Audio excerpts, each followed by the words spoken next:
ma bende Shemutho nyisowa kanyo kata kamano wang'eno gana makwaluo kaluwore gi nyadhi ng'eni jaluo ni ng'at moro ma janyadhi oh yeah. Akene nyadhi ni nobiro gang'o kaka jal mosebedo ka ndiko buko sene nature jaluo erena kata mana kapok onyisi kata nani nyinge kata mana nga ting'e kido no moko jaluo ni patrilineal oja nyadhi and superstitious superstitious oluor kamen keto hawe marach nyalo kitimo gini hawe marach nyalo maki neno kata kidhi godala for example lo chon ka jadi girango lo ok dhi adhen lo wadhi kao itero gimoro bet kanyo kokotho kan gweng keto gweno ng'ato koko ni bando ka bidhiye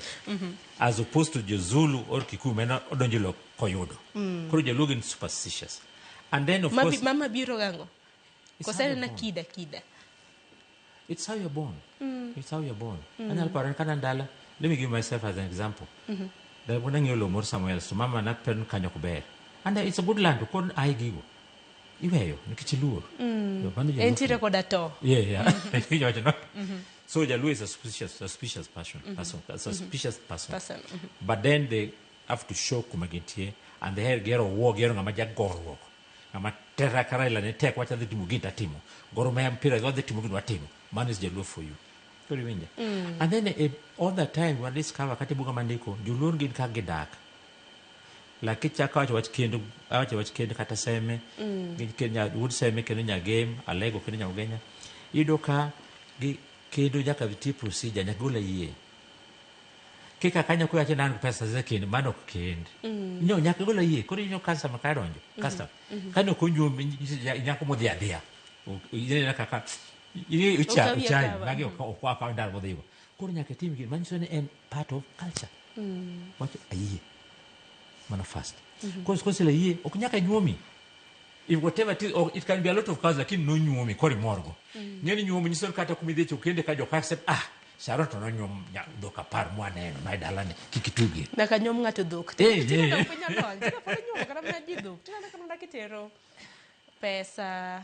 kata mna diel tero lokro makoti ngere lakini dwaro adhi yangi yeah ngiyako dhi akili yang kabzi wacho ngandalo bakoro obeto nyadheni nyara chamno okele wachi mano nyomamo nti nyadhi mabiro biro and then okine wach customer nyumo dhok no kaka wacho nyumo dhok no inyalo mismo kitimo gino to chieng ka tho wuok ni ti wacho no poko nyuome you have to do it again hapa ni winja kanyo so that's why gigo important wangi nyaka nyuom ngato kibiro nying chal ichako nyinga tiena nyanga wino okichaka ni mun na tienu basidis na nyango la bugini kata mna nyithindo tindo kwa lunga na genye mago magatieno basidis la bugini but lakini watemo kaka nyuol nyathi moro and then mano time onyuole and then ichako go ngato julo ne chakuji the time no bedo president no chako Obama kabisa nyora gombe ko nyotho wai mochakra la ngeny kabisa that's how you lo chal to bede paro ka intermarriages sane ka koro keny ma samoro an kaka nyaluo samoro kenda kana gi kabila machielo bende lalo kido gi timbewa waneno kata mna kao nagi bende ahinya chuluo bende tinde iseyo ne ok ginyuom nyiluo ahinya gijolo kabinde mamoko samoro bro lalo to gi timbewa nikech nyithindo bende tinde kwa luongo wanyaka luongo ni Cynthia Rose orumo ge ka ayego okay for example wacho kendi gejagot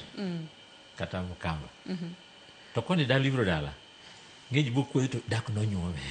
koro nyako nyuome koro nikech nyuom lagi kabisa dak no nyuome you know koro mano timira mano and then kidhi med joluo gero simba ngeni ka ko gedo gero simba although tindo nyal gero simba nikech pesa tek lo betin but itemo ndigo kata dala bed kari makibet dalani we mokongo bet koni bed mokongo bet kora chwech mokoni kin gimon dak mokongo bet koni hamano mano order mar joluo bedgo and gi continue it might nyal bet gi poko loke iloke matin lakini en order madwarore kanyo jiro joni then chone ntitero buru wode majenga to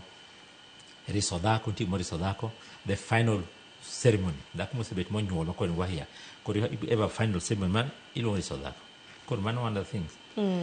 then kidhi culture kena kaka wacha no kentie type of food which determines your culture wacha modu maracha iwinja kata mna ramula mayelo ni maratong neno ka bende jio hero kalu to kin America te gwacho ni magi chiemb dhok you know that ogicham odoma You know they don't eat. Corn is for cattle feed. Kidhi India, ogicham dhiang, to wana chamo ringo dhiang. Kora koni kaka culture bi opogore. Koro njulo and of course millet go a lot, kuon marachar, nyamole binti lakini machar mohero, and then rech bin kanyo. And then ngima majaluo nyaka jibudho iloso busa, kasi changan kanyo gune mogon gune utingo de ngena ukao iloso tinge, lokon tinge oduma, mogo, Tochone bene ni regi kidi, sani tinde wan gi pong. Regi kidi, to nitie boy bage, tiloso busa en mar budho ji madho after occasion, or katie lego ginende nyombo moro ji madho busa. So mano gima majaluo. And Jaluo respect that kind of order. And kiti matigi moro moko chupo order ni kaji wachi mora chodi. Molo jalego, pakoni exam jalego nani buka kana ndiko. Jalego ubili kai kobet kipogo mwando kate chiemo. Na kipogo kum dodi ya beach. Ichako joka seji. Seji was the first born. Kwa yako Jaluo believe in the first born. Ime joka seji. Kajo kaseji to kao e kajo karagen kao margi. Ai joko ile giti kano then yoka alego mo.